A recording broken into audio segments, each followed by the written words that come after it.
The first time I noticed something was wrong in my relationship with Ethan, it wasn't loud or dramatic.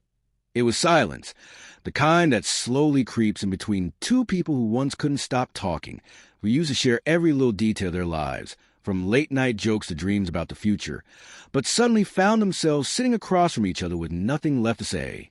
It was a cold October evening in Boston, the kind where the air feels sharp against your skin and golden leaves scatter across the sidewalks, glowing under the dim streetlights, making even loneliness look strangely beautiful. I stood outside our apartment building, staring up at the third-floor window where Ethan and I had built what I believed was forever. 3 years of love, trust, and memories that now felt like they were slipping through my fingers without warning. When I stepped inside, the familiar scent of his cologne wrapped around me. But instead of comfort, it felt suffocating, like a reminder of something I was already starting to lose.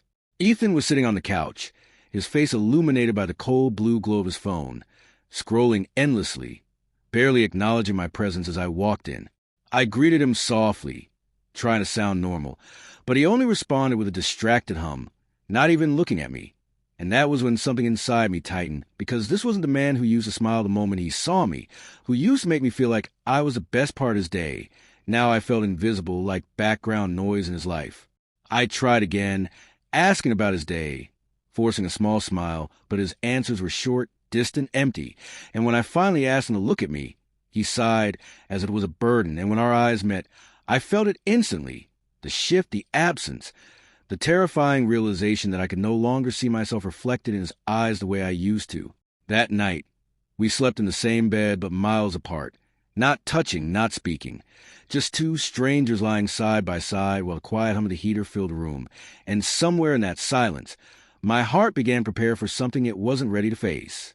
A week later, the truth started revealing itself, not in a dramatic confession, but in something small, almost accidental, the way betrayal often begins. Ethan was in the shower when his phone buzzed on the kitchen counter once, then again, and I tried to ignore it. I really did, because I had never been the kind of person to invade someone's privacy. I trusted him completely. But something deep inside me refused to stay quiet, pulling my attention toward that glowing screen. The number wasn't saved, which was strange enough, but the message preview made my stomach drop instantly. Last night was a mistake, or was it?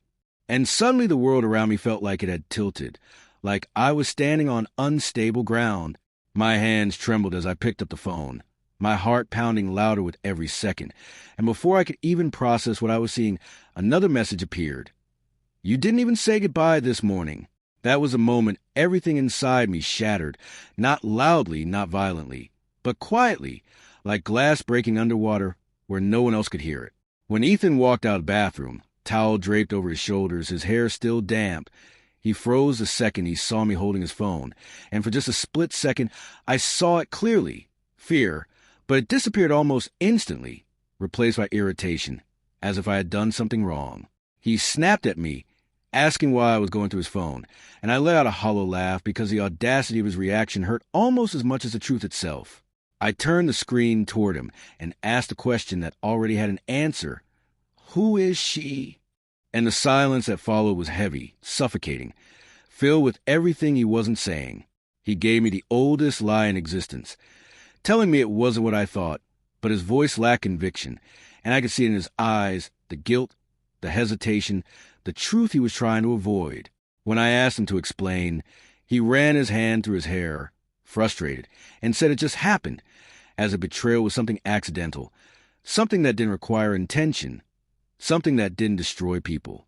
When I asked how long, he hesitated, and that hesitation was louder than any confession. But I forced an answer anyway, and when he finally admitted it had been going on for weeks, it felt like those words sliced through every memory we had built together. Weeks of lies, weeks of pretending, weeks of kissing me goodnight while thinking about someone else. And in that moment, something inside me broke in a way I knew could never be fixed. I didn't scream, I didn't cry, I didn't beg him to stay or try to fix things, and that seemed to shock him more than anything else because he expected a reaction, a fight, something to make him feel less guilty, but instead, I just nodded and said, okay, because sometimes acceptance is the loudest form of pain. When he asked if I wasn't even going to try to fix this, I looked at him, really looked at him, and realized I didn't recognize him anymore. Not the man I had fallen in love with, not the person I had trusted with my entire heart. So I told him no, I wasn't going to fix something he had already broken beyond repair. He scoffed, acting like I was overreacting, like 3 years meant nothing. But I reminded him that he was the one who threw those 3 years away for a few weeks. And even though I saw a flicker of guilt in his eyes, it wasn't enough to matter anymore. As I walked toward the door, he accused me of overreacting, and for a moment I paused, closing my eyes, gathering whatever strength I had left before turning back and telling him the truth. No, I'm finally reacting the right way. And then I walked out, leaving behind not just him, but the version of myself that had once loved him unconditionally. Starting over wasn't easy. My new apartment was small, almost empty, with bare walls and a single window overlooking a busy street where life continued as if nothing had changed, as if my world hadn't just collapsed. But slowly, day by day, I began to rebuild, creating a new routine, a new version of myself that was stronger, colder, and more careful with her heart. Still, healing wasn't simple. Some nights were harder than others, and I found myself staring at my phone, wondering if he missed me, if he regretted what he had done, if any part of our relationship had been real. But those thoughts started to fade the night everything changed. It was at a corporate networking event, the kind filled with forced smiles, expensive suits, and conversations that felt shallow and meaningless. I almost didn't go, but something inside me pushed me to show up anyway. The venue was breathtaking, with crystal chandeliers hanging from the ceiling, soft jazz music playing in the background, and a faint scent of expensive perfume lingering in the air, creating an atmosphere that felt both elegant and overwhelming. That was where I saw him, Liam Carter, a man who didn't just enter a room but commanded it, tall, confident, with a presence that made people notice him without even trying. But what truly caught my attention wasn't him alone. It was Ethan's reaction when he saw him. The tension between them was immediate, sharp, undeniable. Ethan's jaw tightening, his entire body language shifting, as if he had just come face to face with someone he couldn't stand. And that was when I realized Liam wasn't just another man in the room. He was Ethan's rival, his biggest competition, his enemy. And then, as if fate was playing some kind of twisted game, Liam's eyes met mine across the room. And in that moment, something unexpected happened. He didn't just glance away or offer polite nod. He smiled, slow and knowing, as if he could see everything I had been through, the heartbreak, the pain, the quiet strength I was trying to hold on to. And for the first time in what felt like forever, my heart didn't ache, it sparked. The moment Liam Carter smiled at me across that crowded ballroom, something inside me shifted in a way I didn't fully understand, like a spark igniting in a place that had been cold and numb for months. And even though I tried to look away, to ground myself in logic and remind myself that I wasn't ready for anything new, especially not something complicated, my eyes betrayed me and found their way back to him again. Only this time he was already walking toward me with a calm, confident stride that made it seem like the entire room parted for him without question. And as he got closer, I became painfully aware of everything. The soft clink of glasses in the background, the low hum of conversations, the faint scent of his cologne, something deep and expensive that lingered in the air long after he stopped in front of me. "You look like someone who doesn't belong here," he said, his voice smooth but laced with something deeper, something observant, like he wasn't just making small talk, but reading me in ways no one else had bothered to try. And for a second, I didn't know how to respond because he wasn't wrong. I didn't belong in a room full of fake smiles and strategic conversations. Not tonight. Not when my heart still carried the weight of everything I had lost. But instead of admitting that, I tilted my head slightly and met his gaze with a calm I didn't quite feel and said, "Maybe I could say the same about you," which made a faint smile tug at his lips, not amused but impressed, like I had passed some unspoken test. There was something dangerous about him, not in a reckless way, but in a controlled, calculated sense, like he knew exactly who he was and what he wanted, and that kind of confidence was both intimidating and strangely comforting at the same time. "Liam Carter," he introduced himself, extending his hand, and the moment my fingers touched his, I felt it again, that unexpected spark, subtle but undeniable, and I quickly pulled my hand back as if I had touched something I wasn't ready to hold on to. Before I could respond, before I could even decide whether I want to continue this conversation, a familiar voice cut through the moment like a blade. "Stay away from her." Ethan. His tone was sharp, tense, carrying a warning that instantly shifted the air around us. And when I turned to look at him, I saw something I hadn't seen in a long time, emotion real and raw, but not the kind I had once hoped for. This was anger, jealousy, something possessive that he had no right to feel anymore. Liam didn't even flinch, didn't step back or look intimidated. Instead, he let out a quiet, almost amused breath and said, "Still try to control things that don't belong to you?" And just like that, the tension between them became undeniable, thick enough to suffocate the space around us. I stood there, caught between them, my heart beating fast and not out of fear, but because something about this situation felt strangely empowering. Like for the first time, I wasn't the one being hurt. I wasn't the one left behind. I was the one being fought over, and I hated how much I noticed it. "She's not part of your games, Liam." Ethan snapped, his jaw clenched so tightly it looked like he might shatter his own teeth, and I couldn't help the bitter laugh that escaped me because the irony was almost too much to bear. "Your games?" I repeated, turning fully toward Ethan now, my voice calm but edged with something sharper, something stronger than before. "That's funny, coming from you." His expression faltered, just for a second, and in that moment, I saw it. Regret, guilt, maybe even the realization that he was losing whatever control he thought he still had over me. Liam's gaze shifted to me then, not interrupting, not stepping in, just watching, as if he understood that this was my moment, my choice, and that alone made something inside me soften toward him, because unlike Ethan, he wasn't trying to speak for me or control the situation. He was letting me take the lead. "You don't get to tell me who I can or can't talk to," I continued, my voice steady now, grounded in the strength I didn't know I still had. "You lost that right the moment you decided I wasn't enough." The words hung in the air, heavy and undeniable, and Ethan had no response, no defense, nothing left to hide behind. And for the first time since everything had fallen apart, I felt like I had finally taken back a piece of myself that he had broken. There was a long, tense silence before Ethan finally shook his head and muttered something under his breath, walking away with a stiffness that betrayed just how much this moment had affected him. And as soon as he disappeared into the crowd, the air shifted again, lighter, but still charged with something unspoken. "Well," Liam said after a moment, his tone quieter now, less teasing and more genuine, "that was intense. And despite everything, I found myself letting out a small, real laugh, the kind I hadn't felt in a long time. "You have a talent for causing chaos," I replied, raising an eyebrow slightly, and he smirked, but there was something softer in his expression now, something that made him seem less like the intimidating figure everyone else saw, and more like someone who understood exactly what it meant to stand in the middle of a storm. "Or maybe," he said, his voice lowering just slightly, "I just have a talent for showing people the truth they've been avoiding." That hit deeper than I expected, and for a moment, I couldn't look at him because part of me knew he was right. Part of me knew that this wasn't just about Ethan anymore. It was about me, about the choices I made, the things I had ignored, the version of myself I had lost along the way.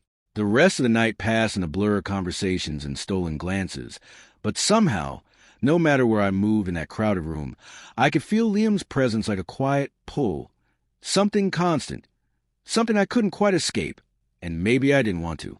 When the event finally started to wind down, I found myself standing near the balcony, the cool night air brushing against my skin as I looked out over the city lights, trying to make sense of everything I was feeling, and that was when I heard his voice again, softer this time, almost careful. "You're thinking too much."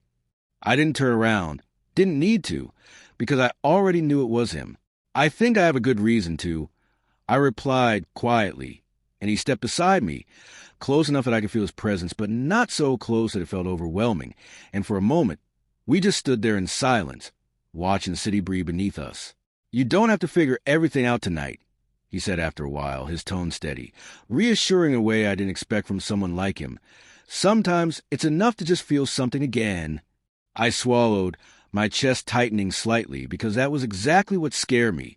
Feeling something again meant risking everything again, and I wasn't sure I was ready for that. "And what if I don't want to feel anything?"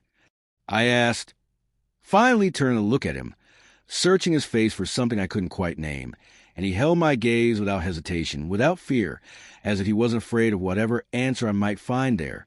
"Then you wouldn't be here," he said simply, and somehow that answer felt more honest than anything I had heard in a long time. For a moment, neither of us spoke, the space between us filled with something quiet but powerful, something that didn't need words to exist.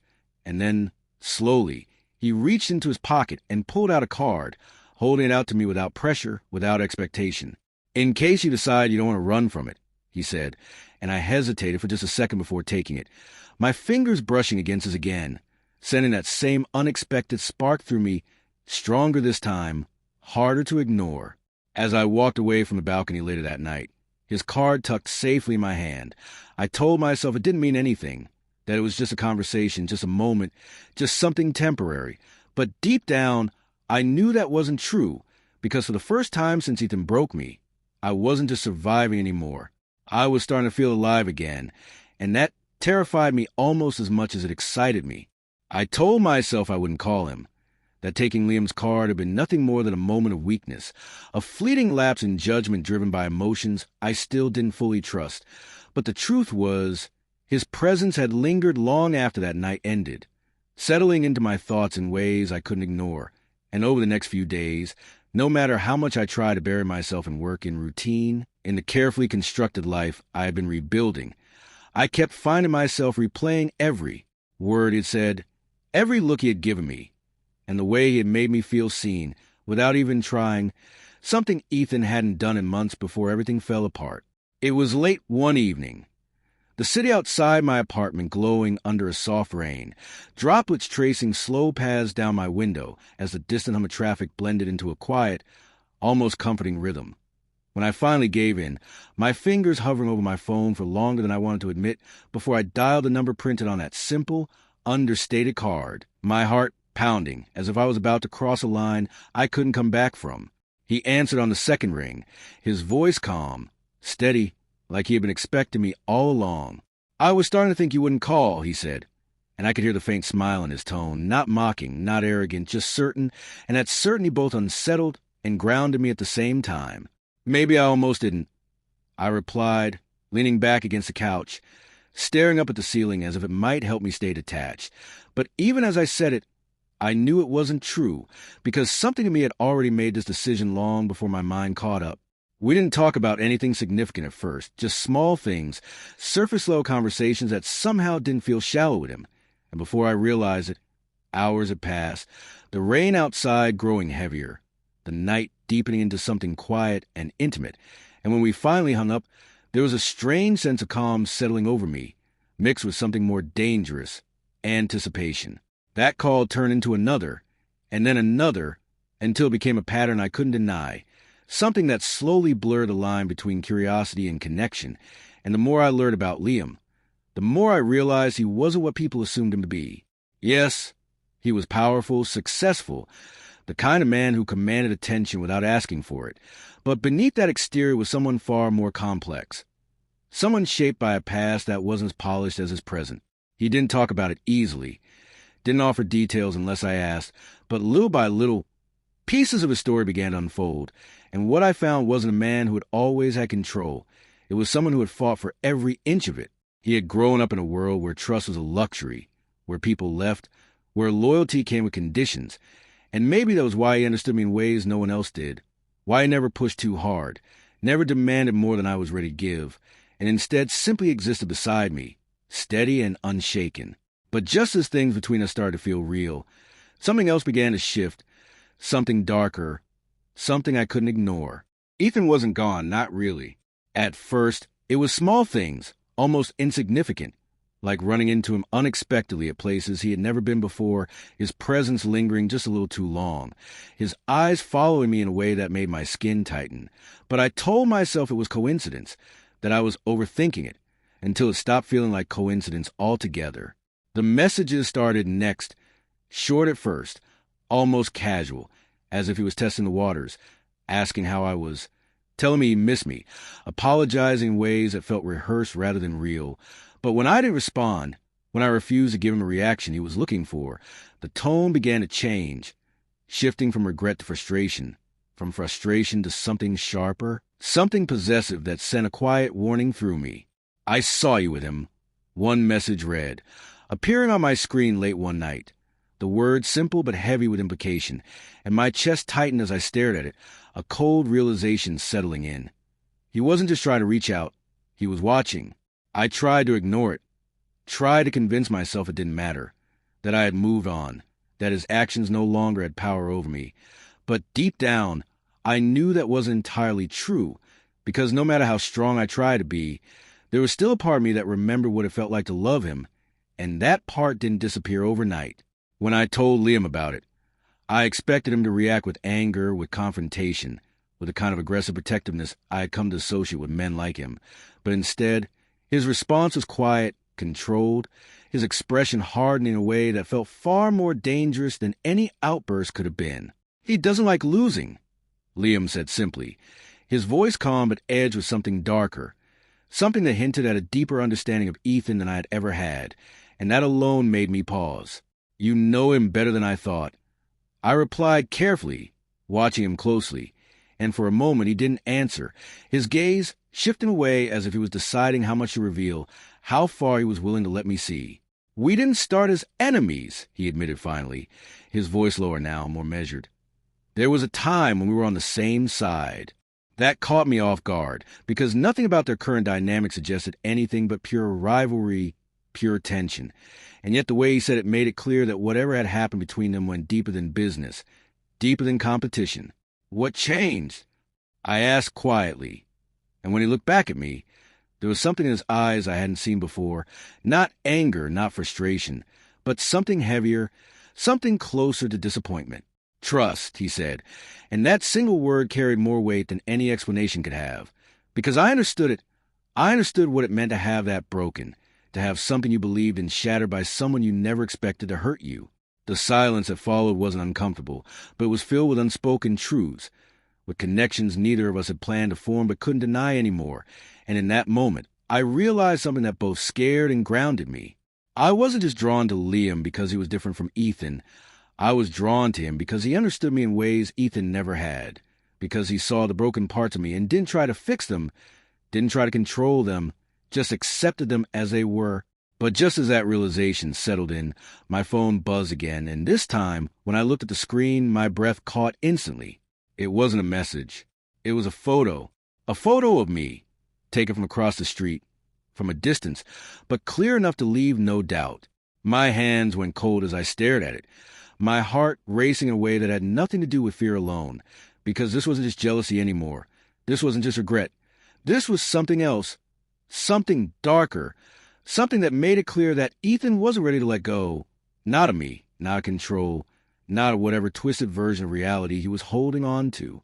"He's not going to stop," Liam said quietly, his voice steady but firm, and when I looked up at him, I saw it clearly now, the shift, the protective edge, the determination that hadn't been there before, and for the first time, I realized that whatever this was between us, whatever we were stepping into, it wasn't going to be simple, it wasn't going to be safe, but somehow, I didn't want to walk away from it.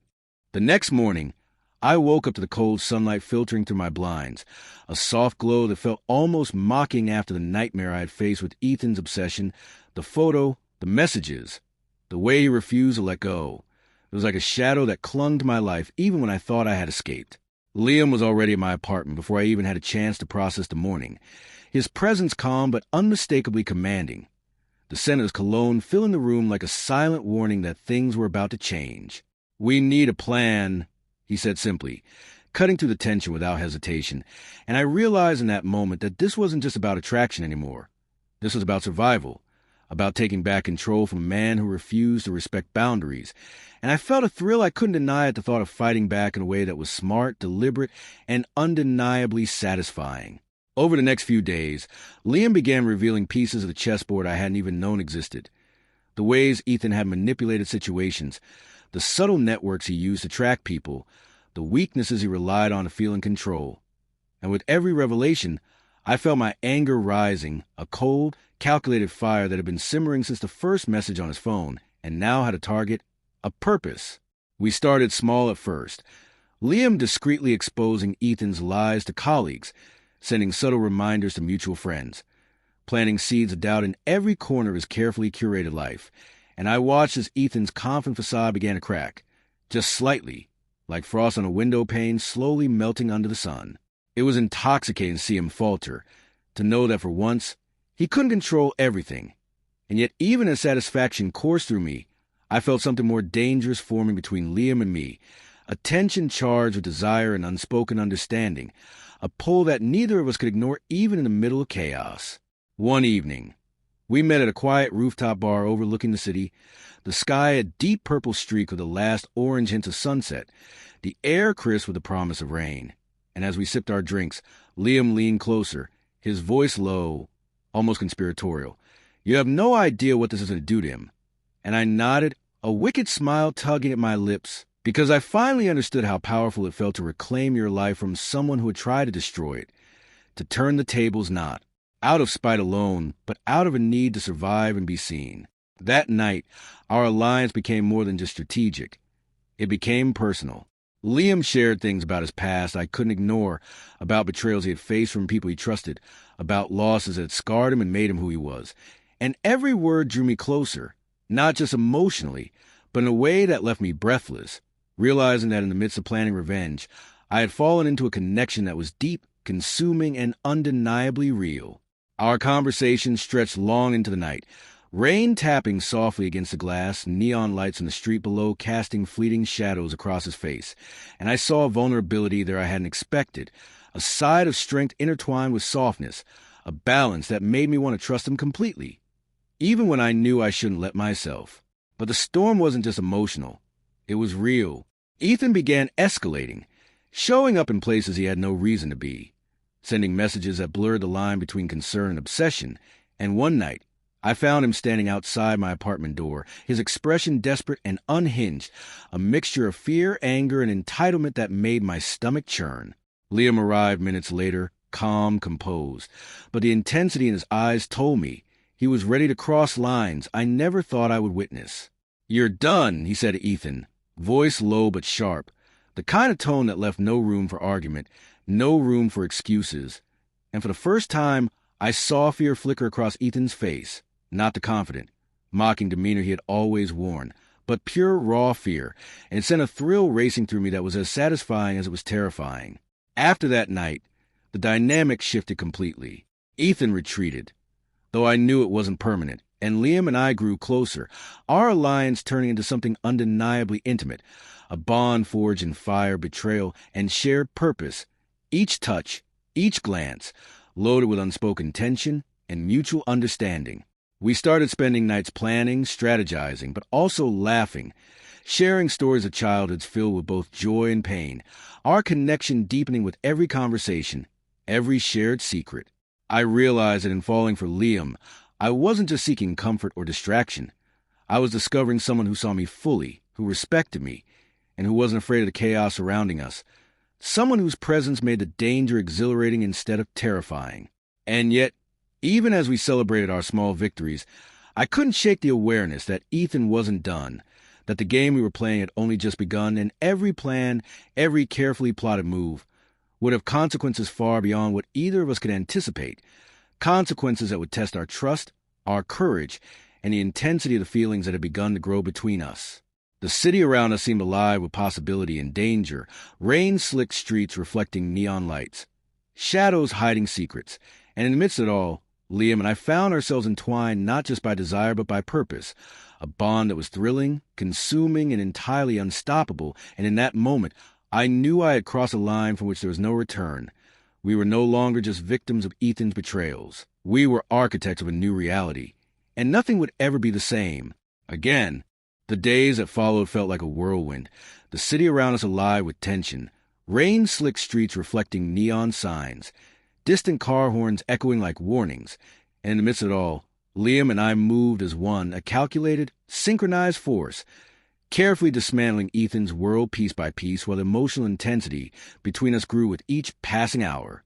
Our plan was meticulous, exposing his lies at work, leaking evidence of his manipulations to those who trusted him, turning friends against him subtly, and creating situations where his own actions began to isolate him without anyone realizing it was orchestrated.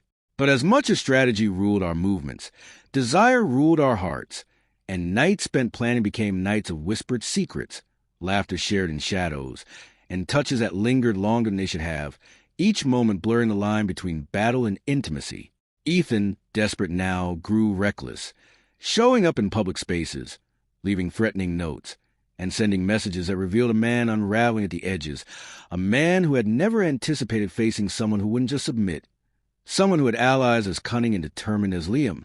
One night, He cornered me outside a cafe, his voice shaking as he demanded explanations, his eyes wild with fear and longing. But before he could take another step, Liam appeared from the shadows, calm and lethal, his presence alone enough to make Ethan freeze. And in that instant, I realized how completely our fates had intertwined, how protection wasn't just about strategy. It was about a promise, about safety, about the kind of love that was unwavering even in chaos. Liam didn't speak much. He didn't need to, but his gaze pinned Ethan in place, his posture radiating power and control, and the fear in Ethan's eyes was palpable, a direct consequence of every move we had planned together, every subtle exposure, every confrontation that had built toward this inevitable reckoning. The showdown wasn't violent in the traditional sense. It was psychological, emotional, and humiliating for Ethan, who realized finally that control had slipped through his fingers, that the woman he thought he owned was no longer his to manipulate, and that the man standing beside her was a force he had underestimated, someone who had turned his obsession into his undoing. As he retreated, broken and defeated, I felt a rush of vindication, a release of months of tension, heartbreak, and fear. But even in that triumph, I felt the pull of everything Liam had become in my life. My protector, my confidant, the man whose presence had gradually replaced heartbreak with a thrilling, undeniable connection. In the quiet that followed, we finally allowed ourselves to breathe, the city stretching beneath us in soft, shimmering lights, rain still falling gently, and in that moment, nothing else mattered but the closeness we had fought so hard to earn. Liam reached for my hand, his touch grounding me, his eyes softening with a mixture of triumph and vulnerability that made my chest ache. "You're safe now," he whispered, and it wasn't just words. It was a promise, a vow forged in fire, heartbreak, and strategy. I leaned into him, feeling the warmth of his presence, the strength that had carried both of us through the storm, and I realized with absolute clarity that in falling for him, I hadn't just found love. I had found someone who understood the parts of me that no one else ever had, someone whose patience, courage, and loyalty had transformed my pain into power. Weeks later, life didn't magically become perfect. Ethan remained a cautionary shadow, a reminder of betrayal.